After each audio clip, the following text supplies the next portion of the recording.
दोस्तों हम कंटिन्यूअस के कुछ नए क्वेश्चंस करने वाले हैं जो कि हमारे लिए बहुत ही इंपॉर्टेंट होने वाला है। जैसे कि इस क्वेश्चन में हमें ये दिया गया है कि F X is defined as 2 X is less than equals to 0 3x plus 2 where x is greater than 0 and less than equals to 1 and x by x minus 1 where x is greater than 1। तो अब यहाँ हमें पूछा गया है कि is F X continuous at X equals to 1, ये हमें पूछा गया है। ठीक है, तो अब हम कैसे करेंगे, देखिए मैंने जब लास्ट टाइम पढ़ाया था तो बेसिक क्वेश्चंस थे जहाँ ऑलमोस्ट सब फंक्शन सिमिलर थे, ठीक है ना। यहाँ सब अलग अलग है, तो कहाँ क्या कैसे सॉल्व करेंगे। तो मैंने सॉल्व करने का तरीका बताया था कि पहले हम क्या करेंगे, left hand limit and right hand limit को निकालेंगे। तो लेफ्ट हैंड लिमिट जो है वो हमने लिया। लेफ्ट हैंड लिमिट में क्या होता है कि सबसे पहले हम लिमिट देखेंगे कि हमें क्या दिया गया है। तो x इक्वल्स टू 1 है, तो 1 को हम पकड़ेंगे।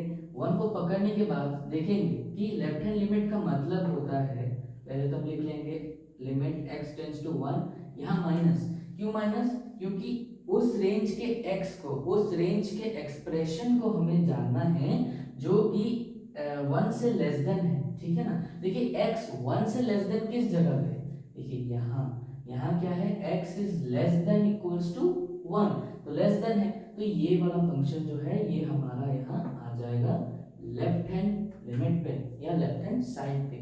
ठीक है, अब हम इसको क्या करेंगे, सॉल्व करेंगे, ठीक है ना। तो देखिए इस क्वेश्चन में ज्यादा कुछ हमें सॉल्व करना ही नहीं है, डायरेक्टली हमें लिमिट को पुट कर देना है। ठीक है, तो लिमिट को अगर हम पुट कर दे तो ये आ जाएगा 3 into 1 plus 2 which is 3 plus 2 5।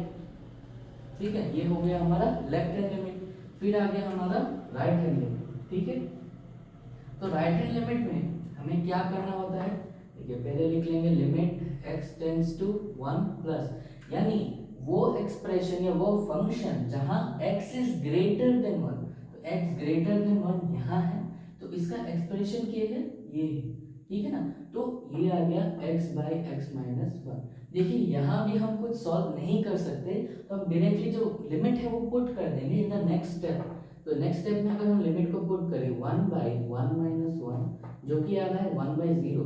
देखिए किसी भी नंबर को अगर हम 0 से डिवाइड करें तो यहाँ क्या आएगा, जनरली इसको बोला जाता है अनडिफाइंड, तो हम यहाँ अनडिफाइंड नहीं डायरेक्टली ऐसे लिखेंगे, this sign is known as infinity. ठीक है, तो उसके आगे क्या करते हैं और फिर निकालते हैं हम fx। ठीक है, अब ये fx क्या होता है, fx ये होता है कि जहां x इज इक्वल्स टू 0, तो ये वाला देखिए कि यहाँ x is less than and equals to 0 दिया गया है, तो यहाँ में देखिए कोई एक्सप्रेशन नहीं है, डायरेक्टली हमें एक आंसर गिवन है। डायरेक्टली क्या गिवन है, आंसर गिवन है, तो इक्वल्स टू 2। तो देखिए क्या आ गया, LHL आया 5, RHL आया है इंफिनिटी और fx आया है 2, यानी LHL is not equals to RHL। देखिए बात तो यही खत्म हो जाता है, क्योंकि कंटिन्यूअस का जो कंडीशन है, जो सेटिस्फैक्टरी कंडीशन है वो है LHL equals to RHL and equals to fx। तो यहाँ कोई भी किसी से इक्वल नहीं है, so it is this, in this case fx जो डिफाइन किया गया है ये x इक्वल्स टू 1 पे कंटिन्यूअस है ही नहीं। ठीक है, हमने क्या किया, पहले LHL निकाला, RHL देन fx, फिर हमने देखा कि ये कंडीशन सेटिस्फाई हुआ या नहीं। अगला जो हमारा क्वेश्चन है वो बहुत ही इंटरेस्टिंग है, क्योंकि देखिए पहले हमें इस तरीके से दिया जा रहा था ranges, x is greater than 0 है, x लेस देन और ग्रेटर देन इक्वल्स टू, ये तरीके के साइंस यूज हो रहे थे, तो हमें पता चल रहा था कि कौन किस रेंज में है। यहाँ क्वेश्चन को थोड़ा गौर से देखिए आप कि fx equals to x square minus x minus 2 divided by x minus 3, बहुत बड़ा हमारा जो एक्सप्रेशन है दिया गया है for x is not equals to 2। अब ये कौन सा रेंज है ये हमें पता नहीं, देखते हैं अभी। तो 3 नंबर यानी ये जो 3 दिया गया है ये फॉर x इक्वल्स टू 2 दिया गया है। ठीक है, देखते हैं कैसे सॉल्व करेंगे। देखिए कभी भी कंटिन्यूटी हम सॉल्व करना तो पहले LHL RHL निकालना ही होगा, लेकिन LHL में क्या बिठाएंगे हम, जब भी ये चीज दिया जाएगा ना कि x is not equals to this, not equals to that, right, तो जब नॉट इक्वल्स टू की बात आ जाएगी तो यहाँ जो है लेस देन भी काउंट होगा और साथ ही साथ जो ग्रेटर देन है वो भी काउंट होगा, यानी ये जो रेंज है ये लेस देन के लिए भी काम आएगा और ग्रेटर देन के लिए भी काम आएगा। ठीक है ना, LHL में सबसे पहले यहाँ बिठाएंगे limit x tends to, limit क्या दिया गया है 2 2 माइनस यहाँ लिखेंगे यानी less than, where x is less than 2, तो इसी रेंज में लेस देन आ रहा है। ठीक है ना, तो इसका मतलब ये पूरा एक्सप्रेशन यहाँ लिखेंगे x square minus x minus 2 by x minus 2। ठीक है ना, ये समझ में आ गया हमें। लेकिन अभी बात है कि ये जो एक्सप्रेशन है ये कोई बहुत ज्यादा कॉम्प्लिकेटेड एक्सप्रेशन नहीं है, इसको हम सिंपल तरीके से सॉल्व कर लेंगे। ठीक है ना, जब तक हम इसे सिंपलीफाई कर रहे हैं तब तक हम इसको लिखते जाएंगे कंटीन्यूअसली। ठीक है ना, इसको कंटिन्यू करना है। और देखिए यहाँ मैं 2 डायरेक्टली क्यों नहीं बैठा सकता, लिमिट क्यों डायरेक्टली नहीं बैठा सकता, आपको अगर याद होगा मेरे प्रीवियस वीडियोस आपने देखे होंगे, तो क्या है कि अगर यहाँ लिमिट बैठाने पर डिनोमिनेटर अगर 0 हो जा रहा है पहले ही और विदाउट एक सिंप्लीफिकेशन तो यहाँ ये 2 माइनस टू 0 हो रहा है, तो ऊपर क्या है हम इसको सिंप्लीफाई एक्चुअली कर सकते हैं, इट इज पॉसिबल। देखिए पहला जो क्वेश्चन में क्या था वहाँ x बाय x माइनस 1 था, तो ये हम सॉल्व नहीं कर सकते थे, इसलिए डायरेक्टली हमने लिमिट को पुट किया था। लेकिन यहाँ हम लिमिट को डायरेक्टली नहीं पुट करेंगे, ये चीज आपके दिमाग में क्लियर होनी चाहिए, इसके रिगार्डिंग कोई भी कंफ्यूजन आप अपने दिमाग में ना रहे, ठीक है। अगर आपको ये पार्ट समझ नहीं आ रहा आप बैठ जाइए, इसको वापस से समझिए। तो यहाँ हम क्या करेंगे, देखिए ये एक क्वाड्रेटिक एक्सप्रेशन है, इसको हम मिडिल टर्म स्प्लिटिंग से इसको सॉल्व करेंगे। x स्क्वायर माइनस ये मिडिल टर्म को हम स्प्लिट कर रहे हैं, यहाँ माइनस रखेंगे, कांस्टेंट टर्म के पहले हमारा माइनस है, यहाँ माइनस आ रहा है, तो माइनस यहाँ x आया माइनस 2। ये मैंने फॉर्मेट जो दिखाया था बहुत ही पहले लिमिट्स ऑफ फंक्शन की वीडियो में, वहाँ आपने समझा होगा जरूर, ठीक है। तो देखिए यहाँ अब क्या आ रहा है, यहाँ आना है, ये अगर इंटू करें तो 2 आए, ठीक है, और माइनस करें तो यहाँ x का कोएफिशिएंट क्या है 1 है, माइनस करने पे 1 आना चाहिए, जो कि होगा 2 माइनस 1, 2 1 2 आ रहा है, 2 माइनस 1 आएगा, ठीक है। तो limit x tends to 2 minus यहाँ क्या करेंगे, x square minus plus minus 2x minus minus plus 1 into x क्या होगा, x होगा माइनस 2, नीचे x माइनस 2। देखिए जिसको मिडिल टर्म आता है वो आप ये पार्ट क्या है स्किप कर सकते हैं, आप आगे सॉल्यूशन में जा सकते हैं। जिसको समझ नहीं आता वो पूरा वीडियो जरूर देखें, कोई कंफ्यूजन नहीं होगा। इन दोनों में x को हमने कॉमन लिया तो x माइनस 2 हो गया, यहाँ कुछ कॉमन नहीं है तो प्लस 1 कॉमन ले तो x माइनस 2 हो गया, ये आ गया x माइनस 2, ठीक है। अब हम देखेंगे कि इसको क्या करना है, तो इसमें लिमिट इसको कंटिन्यू करते जाना है, x को यहाँ लिख दिया, अब हो गया x प्लस 1 और x माइनस 2, ठीक है, x माइनस 2 जो कॉमन आता है लिखा हमने, और x प्लस 1, ठीक है, ये आ गया नीचे x माइनस 2, ये तो हो गया कैंसिल। अब क्या रहेगा, इसमें हम क्या कर सकते हैं, डायरेक्टली लिमिट को पुट कर सकते हैं या नहीं कर सकते हैं, x के हमने क्या पुट किया 2 प्लस 1 व्हिच इज माइनस 3, ठीक है, ये आ गया हमारा जो लेफ्ट हैंड साइड है वो क्या आ गया 3 आ गया, ठीक है। अब राइट हैंड साइड की अगर हम बात करें, देखिए राइट हैंड साइड में क्या आएगा, limit x tends to 2 plus, देखिए वापस से यहाँ अगर देखें तो इजीली सेम रेंज में ग्रेटर देन भी आ रहा है, मैंने कहा था, तो यानी ये सेम एक्सप्रेशन वापस से आएगा, ये सेम एक्सप्रेशन वापस से आ रहा है, ठीक है। तो वापस से हमें इसको क्या करना है, वापस से इसको सॉल्व करना है, तो हम क्या करेंगे, सॉल्व का तरीका हमेशा सेम रहेगा, सेम तरीके से इसको सॉल्व करेंगे, तो आखिरकार हमारा जो आंसर है वो क्या आएगा, आखिरकार आंसर हमारा 3 ही आने वाला है, राइट। अगर हम इसको सेम तरीके से सॉल्व करें और सेम ही तो लिमिट है उसी को अगर हम पुट करें तो आंसर हमारा 3 ही आएगा, ठीक है ना। इसमें कोई कंफ्यूजन ना रहे कि राइट हैंड साइड फिर अलग तरीके से हम सॉल्व करेंगे। अब ये जो क्वेश्चन है देखिए ये भी ज़्यादा कॉम्प्लिकेट नहीं है, लेकिन यहाँ हमें डायरेक्टली ये नहीं पूछा गया कि ये जो फंक्शन है ये कोई लिमिट में कंटिन्यूअस है या नहीं। देखिए क्वेश्चन में पूछा क्या गया है, examine whether limit at x tends to 3/2, देखिए लिमिट यहाँ क्लियर हो जाएगा कि x का लिमिट क्या है 3/2, फिर fx जो है ये एग्जिस्ट करता है या नहीं।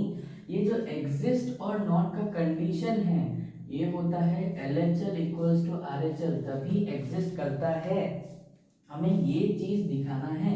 अगर LHL not equals to RHL आता है इसका मतलब ये है कि ये जो है लिमिट एग्जिस्ट ही नहीं करता, ठीक है। तो बहुत ही आसान है, यहाँ हमें सिर्फ ये दो निकालना है, तो LHL पे हम चलते हैं पहले।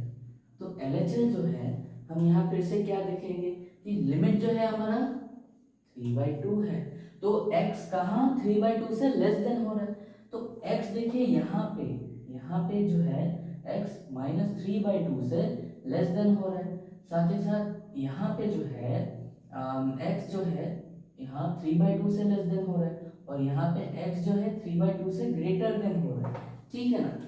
बहुत ध्यान से आप अगर आप देखें तो यहाँ -3/2 है, क्या है -3/2, लेकिन लिमिट हमारा क्या है, लिमिट तो हमारा 3/2 है।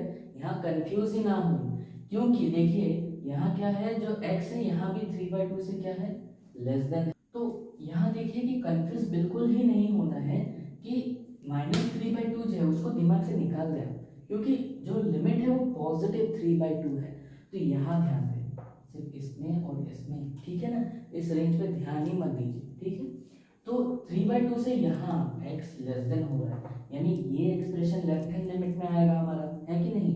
तो limit x tends to 3/2 minus, तो इसका मतलब ये एक्सप्रेशन आ रहा है जो कि है 3 माइनस 2x। यहाँ क्या करेंगे, सिंपली लिमिट को पुट कर देंगे, क्योंकि सिंप्लीफाई करने के लिए कुछ नहीं है।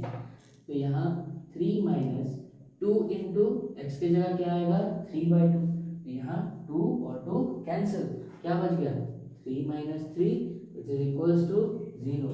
Very easy, left hand limit क्या आ गया हमारा 0। अब हम जाएंगे राइट हैंड लिमिट की तरफ। राइट हैंड लिमिट में limit x tends to 3/2 plus, इसका मतलब क्या है कि x जहाँ 3/2 से ग्रेटर देन है, ये देखिए x यहाँ क्या है 3/2 से ग्रेटर देन है, तो ये वाला जो एक्सप्रेशन है ये हमारा राइट हैंड लिमिट में आएगा। तो -3 माइनस 2x, इसमें भी हम डायरेक्टली क्या करेंगे लिमिट को पुट कर देंगे, तो -3 माइनस 2 इंटू 3/2, यहाँ भी कैंसिल, देखिए क्या आ रहा है -3 माइनस 3, तो माइनस माइनस क्या हो जाएगा प्लस, यानी 3 + 3 6, और साइन क्या आएगा माइनस। तो यहाँ क्या हो रहा है लेफ्ट हैंड लिमिट और राइट हैंड लिमिट मैच नहीं हो रहा है, कंडीशन आ गया LHL is not equals to RHL। देखिए मैंने कंडीशन क्या बताया था कि LHL और RHL इक्वल होना होगा तभी एग्जिस्ट होगा। इसका मतलब ये क्या होगा, Fx at limit x tends to 3/2 does not exist, क्योंकि यहाँ हमारा LHL और RHL क्या है, नॉट इक्वल है। ठीक है ना, तो ये हो गया हमारा ये और एक तरीके का सवाल। देखिए इस तरीके के बहुत से सवाल हैं, ठीक है ना। अगर आपको कोई भी इस तरीके के सवाल में क्वेरीज हैं तो आप मुझे वो क्वेश्चंस भेज सकते हैं, ठीक है ना, या कमेंट सेक्शन में वो क्वेश्चंस का लिंक मुझे दे सकते हैं ताकि मैं उस क्वेश्चन के ऊपर वीडियोस बनाऊं, ठीक है ना। और आगे कुछ और इम्पोर्टेंट जैसे कि बिजनेस मैथमेटिक्स के बारे में अगर हम बात करें तो बिजनेस मैथमेटिक्स में कॉस्ट रिलेटेड क्वेश्चंस लिमिट्स में, ठीक है ना, कैलकुलस में सिर्फ न्यूमेरिकल प्रॉब्लम्स ही नहीं, साथ ही साथ कॉस्ट रिलेटेड, प्रॉफिट रिलेटेड, ये रिलेटेड जो क्वेश्चंस है वो भी हमारे जो सिलेबस में है दिया गया है। इस वजह से हमें क्या करना है, वो क्वेश्चंस को भी हमें कवर अप करना है। तो नेक्स्ट में हम क्या करेंगे, उस तरीके के 2-3 सवाल वापस से कंसिडर करेंगे, ठीक है।